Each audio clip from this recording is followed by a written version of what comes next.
حضرت عائشہ صدیقہ رضی اللہ تعالیٰ عنہ کو نا حضرت عثمان غنی رضی اللہ تعالیٰ عنہ نے ایک خادمہ رکھ کے دی تھی کہ اماں جی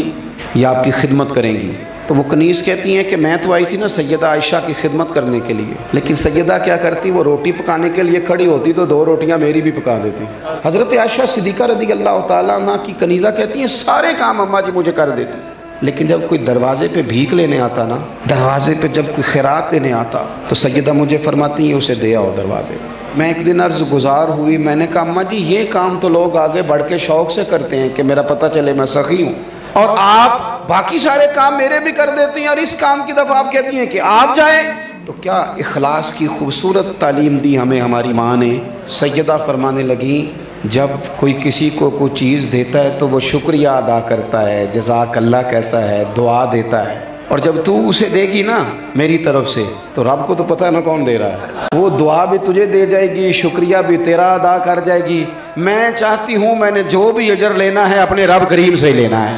شکریہ بھی تیرا ہی ادا کر جائے۔ لیکن ہمارے ہاں کیا ہوتا ہے، سگا بھائی اسے ضرورت پڑ جائے نا تھوڑے سے پیسوں کی تو اپنے بھائی سے نہیں مانگتا، وہ دور کسی دوسرے ضلع میں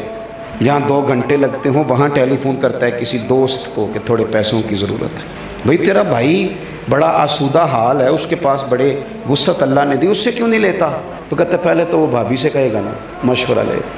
پھر وہ گلی محلے میں بتائے گا کہ اوہ دیکھو پھر یہ ہر وقت مجھے کسی نہ کسی مصیبت میں ڈالے رکھتا ہے، دینے ہیں کہ نہیں دینے، رسوائی کر دے گا۔ ہمیں اپنی تکلیفیں بتانی چھوڑ گئے ہیں، لوگوں نے دکھوں کا اظہار کرنا بند کر دیا، لوگ اپنے دروازوں کے اندر دروازے بند کر کے رو لیتے ہیں، اس لیے کہ وہ خلوص نہیں، وہ پیار نہیں۔ وہ لوگ کہاں گئے جو کہتے تھے پتہ نہیں رب کس کی برکت سے دے رہا ہے، پتہ نہیں میں کسی کو دوں گا تو اللہ کتنا راضی ہوگا۔